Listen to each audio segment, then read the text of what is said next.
Good morning, students. Hope you are fine. I hope you have revised last topic of chapter 2, that was land resources.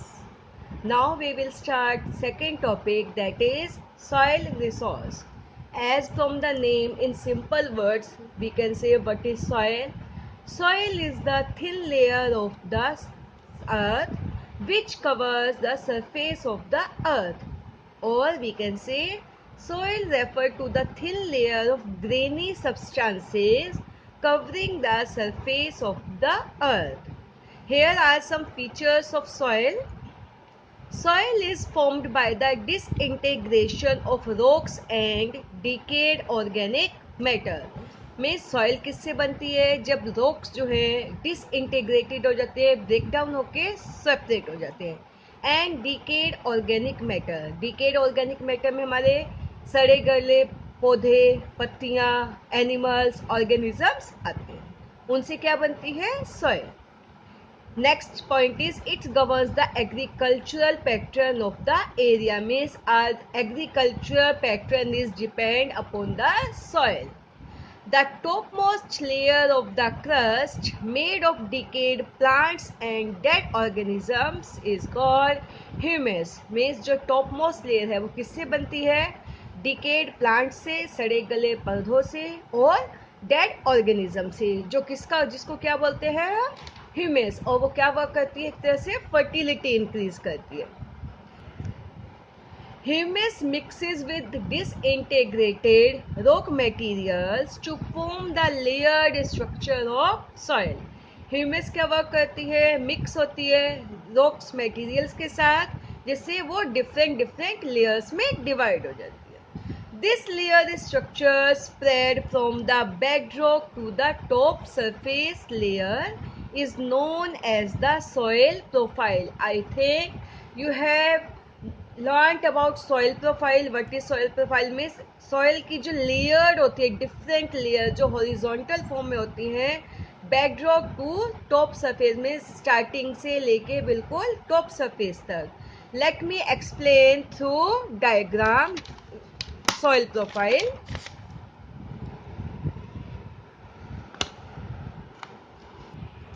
Here is diagram of soil profile. Let me explain.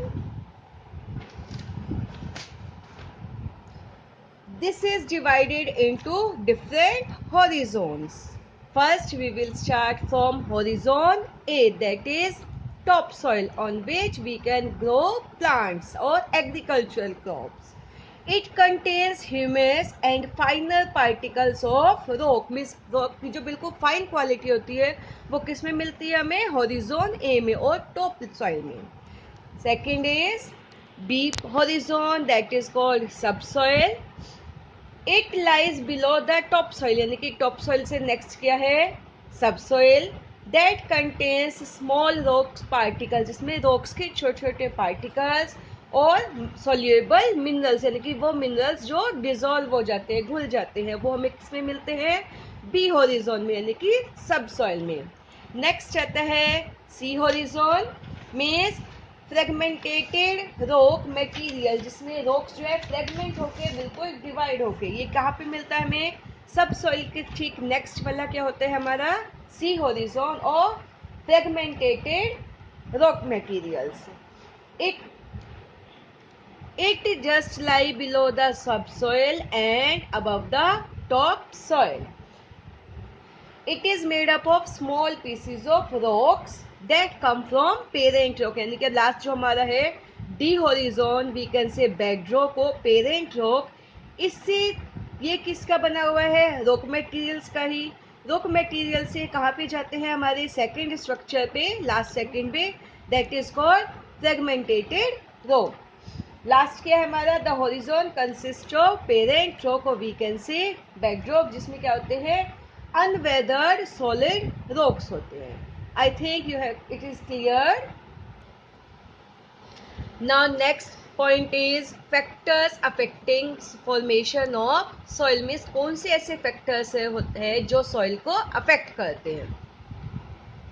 First is parent rock. Parent rock क्या करता है? It determines, means decide करता है कि soil का colour कैसा होगा, उसका टेक्सचर कैसा होगा, क्या क्या केमिकल प्रॉपर्टीज हो सकती हैं उसमें, या कौन कौन से मिनरल्स। नेक्स्ट आता है रिलीफ। रिलीफ में like we can say physical features और geological features, geographical features like plants जो है माउंटेन्स के अलग टाइप के ग्रो होते हैं, प्लेन्स पे अलग, वो किस पे डिपेंड करता है, उनके रिलीफ फीचर्स पे, जो यानी कि जो सॉइल की फॉर्मेशन है वो रिलीफ फीचर के ऊपर भी डिपेंड करती है। नेक्स्ट चीज climate. Climate also affect the formation of soil. Next आता है टाइम। मीन्स ये नहीं कि आज सॉइल की अगर टॉप मोस्ट लेयर जो है इरोजन हो गई है सॉइल, तो नेक्स्ट 1 और 2 ईयर्स में वो दोबारा फॉर्म हो जाएगी। It takes time hundreds of years to form soil, thin layer of soil again. Next चीज natural vegetation, wild life and micro organism. जिस टाइप की नेचुरल वेजिटेशन ग्रो होती है, जिस टाइप के वाइल्ड लाइफ और माइक्रो ऑर्गेनिजम्स होते हैं, उसके ऊपर भी क्या डिपेंड करता है, सॉइल की फॉर्मेशन की, सॉइल किस टाइप की हो सकती है। नेक्स्ट आता है topic causes of soil degradation. Soil degradation means soil erosion means lacking of soils fertility. There are so many causes means कारण है जो सॉइल की फर्टिलिटी को कम करते हैं। फर्स्ट आता है uncontrolled run of the surface water, यानी कि जो सरफेस वाटर है, जो थिन लेयर है, वो बिना किसी कंट्रोल के ही वो थिन लेयर बहती जाती है।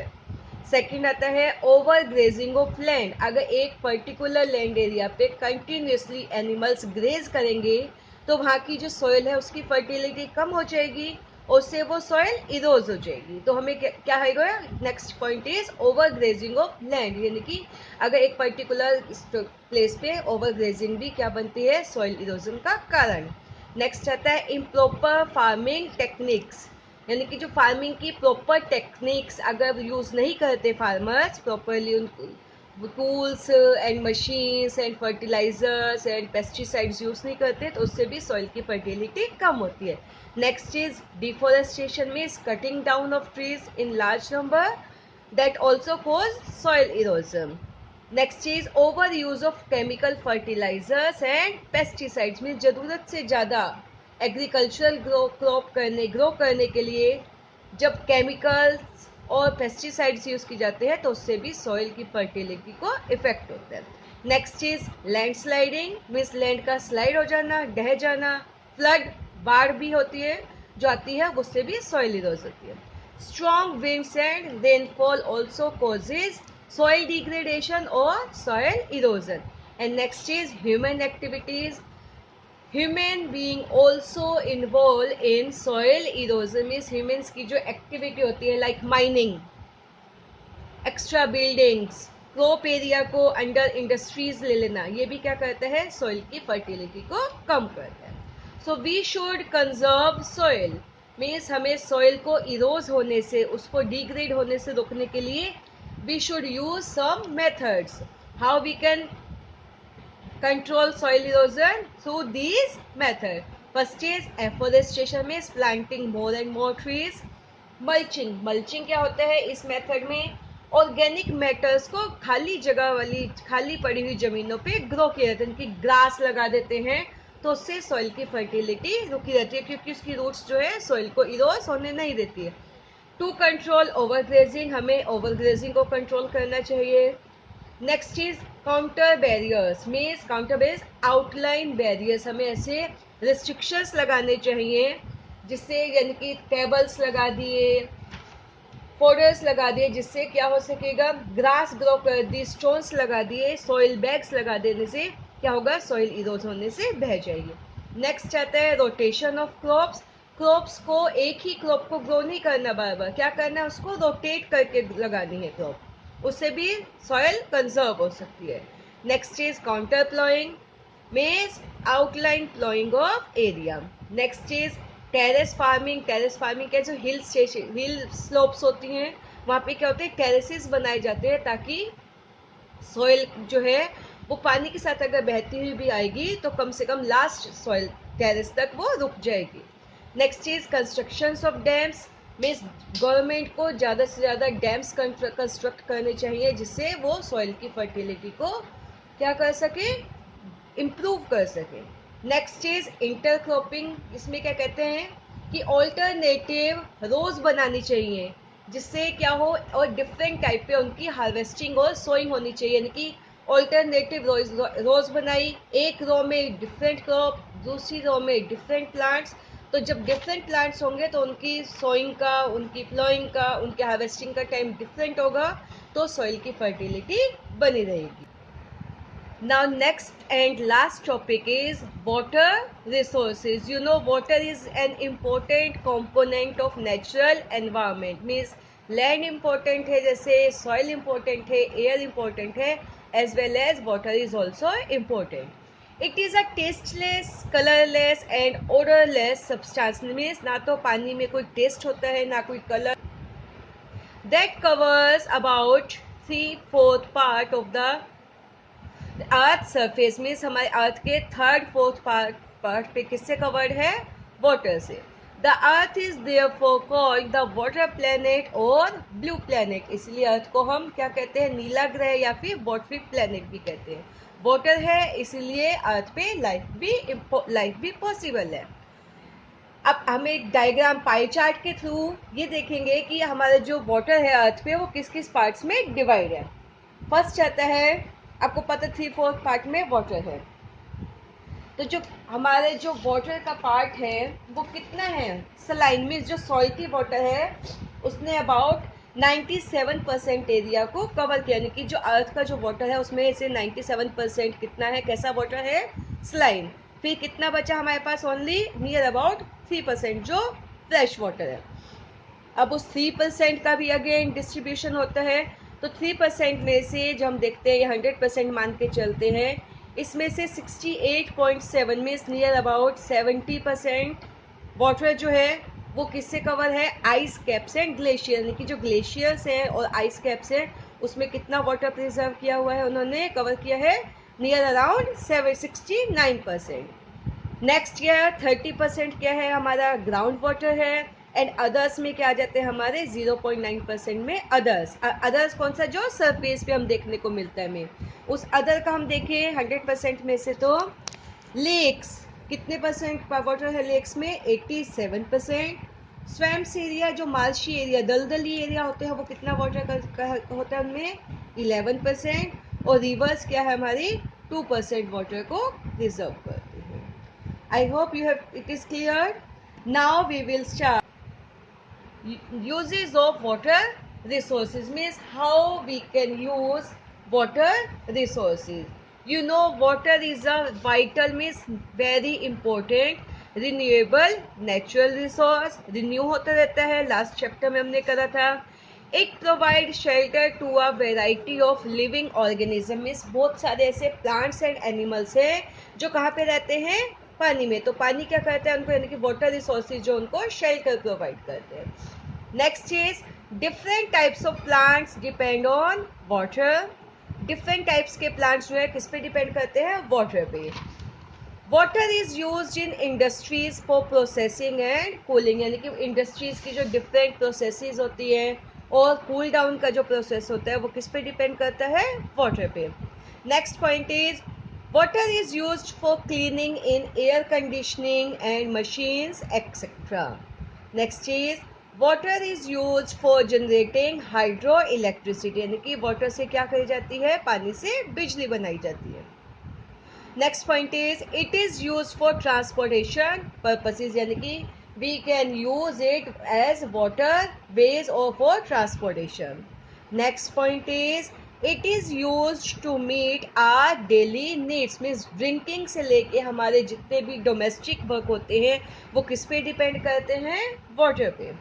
Last point is it is use for recreating such as swimming. Recreating means entertainment के लिए, रिक्रिएशन के लिए भी वाटर का यूज किया, लाइक स्विमिंग हो गया, फिशिंग, बोटिंग एक्सेट्रा, क्या होते हैं? एक तरह से रिक्रिएटिंग पार्ट प्ले करते हैं। नेक्स्ट हमारा आता है reasons for water scarcity.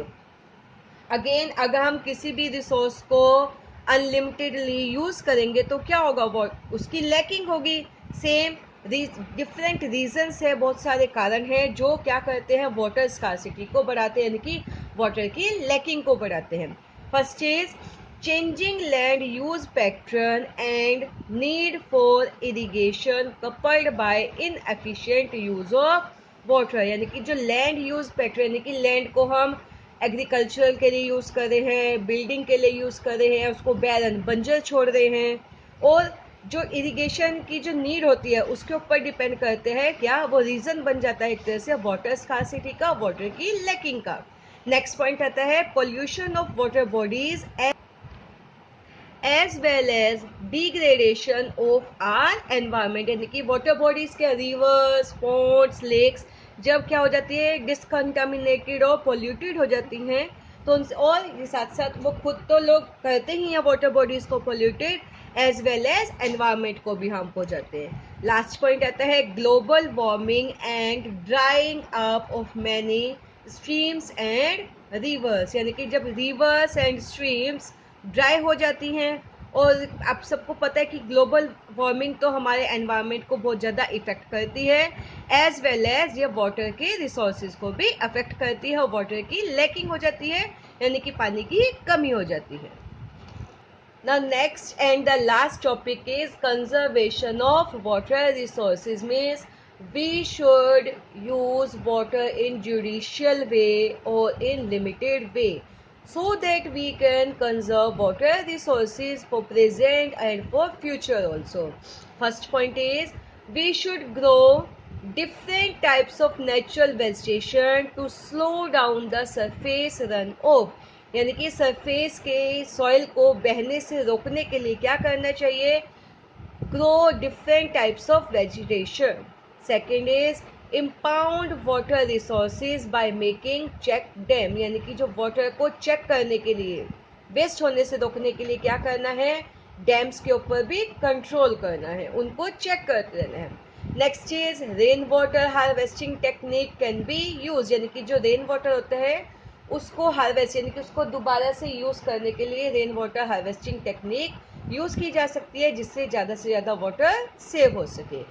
Next चीज adequate amount of water should be use in the irrigation process. यानी कि इरिगेशन जब सिंचाई के लिए पानी यूज़ किया जाता है तो प्रॉपर वे से एडुकेट अमाउंट में ही यूज़ करना चाहिए, ना कि ज़्यादा पानी।